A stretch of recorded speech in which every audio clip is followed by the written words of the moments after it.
supersized and with an added touch. It's called the Note because you can draw on the device, and there's an entire suite of apps that have been made by some third parties for it too, and it's pressure sensitive, and it's a Wacom tablet, and that is what it's really all about. A massive phone that you can draw on. So let's get right into the review after this break.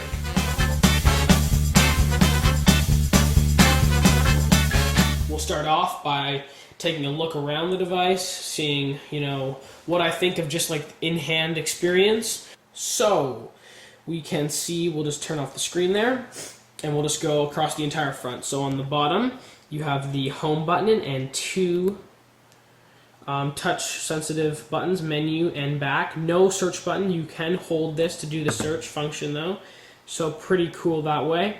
I actually do not like the search button, and Ice Cream Sandwich has done away with it, so this will be a perfectly ready Ice Cream Sandwich device, and Samsung has promised it will get Ice Cream Sandwich next year. At the top, you have the earpiece, the camera, proximity light sensor, Samsung logo. In the middle, 5.3-inch HD AMOLED display, resolution of 1280 by 800. We'll just give you guys a bit of a zoom in to see what kind of pixels. So I can't get any closer than that, but you should be able to see very high pixel resolution and an incredibly bright and vivid screen. Color saturation and tone do seem pretty good. Also, viewing angles, very good as well. So overall, the screen is incredible. So that's the front of the device. On this side of the device, power button, nothing too special. The rest of it is clean. It's good they have the power button on the side here because it'd be very impossible to reach up to the top. This side of the device, volume up, down, nothing. The rocker does work well. One of my complaints with the rocker is that when you are holding the device and you want to turn up the volume, sometimes you will go to turn up the volume and you'll turn the device off. So you'll be doing something, you want to turn up the volume, and you'll turn the device off because both the rocker, your fingers are on opposite sides, and because of the absolute size of the device, your thumb doesn't end up above, or you have to have it below. So just a little thing to worry about. Sometimes I've been turning off my phone when I'm just trying to turn up and down the volume. So other rest of the side is clean. At the top, 3.5mm headphone jack, and there's a microphone if you can see it. Back, 8 megapixel camera, 1080p video. If you click on an annotation on your screen right now or in the description, you'll be able to see my pictures and HD video test. Samsung logo, sort of a piece of plastic just put on top there. Loudspeaker, sounds pretty good, nothing special.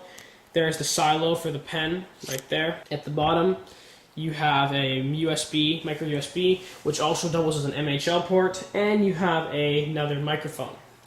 So there's a quick look around the device. Most of the hardware does work pretty good. My only complaint would be that it is a very big phone, and just for some comparison's sake here, there is an iPhone 4 or 4S, the same size, and here are some other devices. So you can imagine that it is a very, very big phone. Take an iPhone 4, set it on top.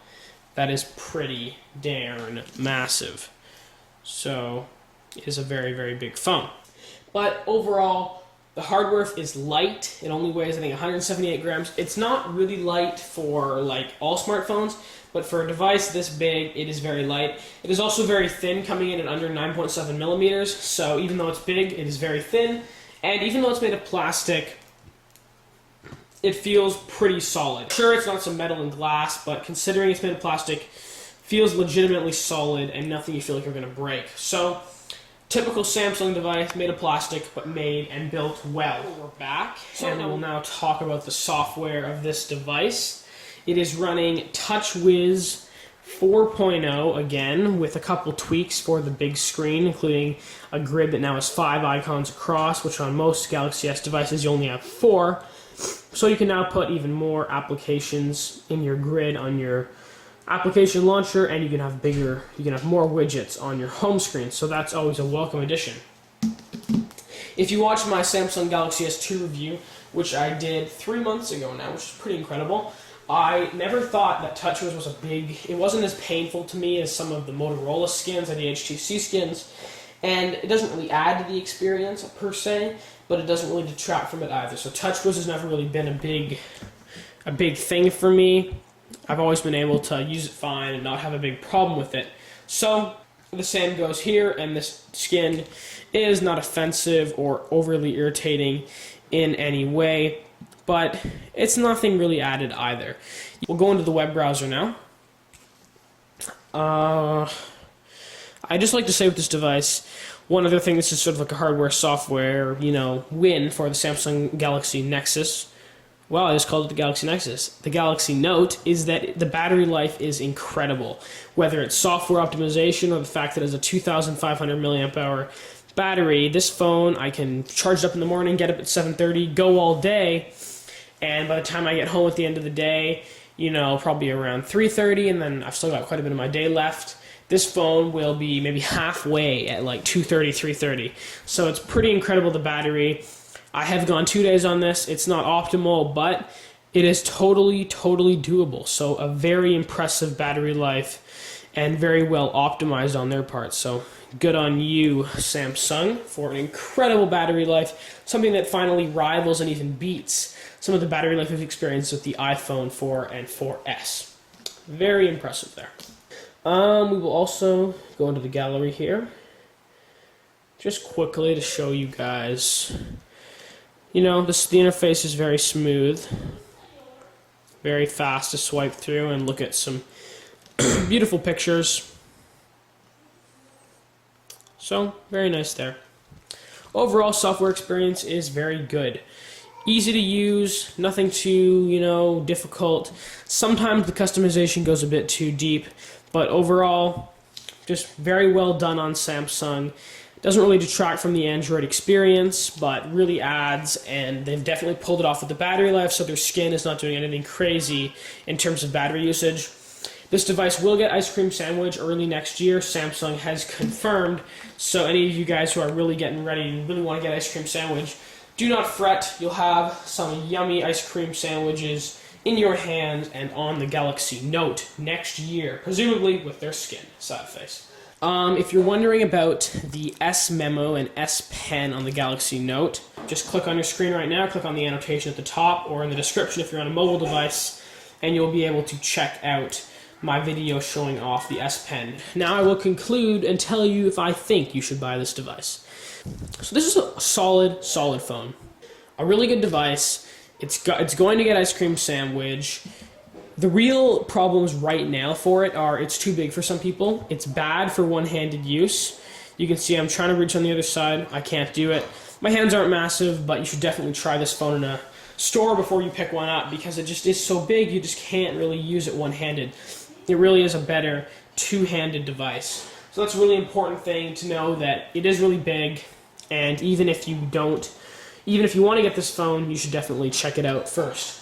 If you're in Europe, this is probably not a thing for you, but if you're in Canada or the United States, which now both have networks that are rocking LTE in the States especially, there's Verizon, there's AT&T. In Canada, we have Bell, and we also have Rogers with, LTE. You're not going to be able to get your LTE fix on this device. So if you're looking to get onto that LTE bandwagon, not going to be here for you. So other than the fact that you don't have LTE, you don't have a very good one-handed experience, and the phone's massive, this phone is great. I would totally recommend it to anybody.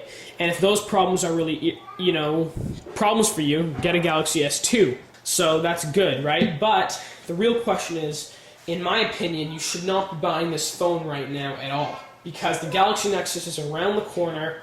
And we all know the Nexus devices always get the blessing from Google, always get the support for a year or more afterwards. And that is what's really worth it. When you have that support just coming and coming, your device is always going to be nicer. Sure, Samsung says Ice Cream Sandwich is coming to this device, but I can guarantee you it's not going to get jelly beans or whatever's coming after, and the Galaxy Nexus will, which is just why it's nicer to get a Galaxy Nexus. There are some small software issues on here with the browser and a little couple things here and there.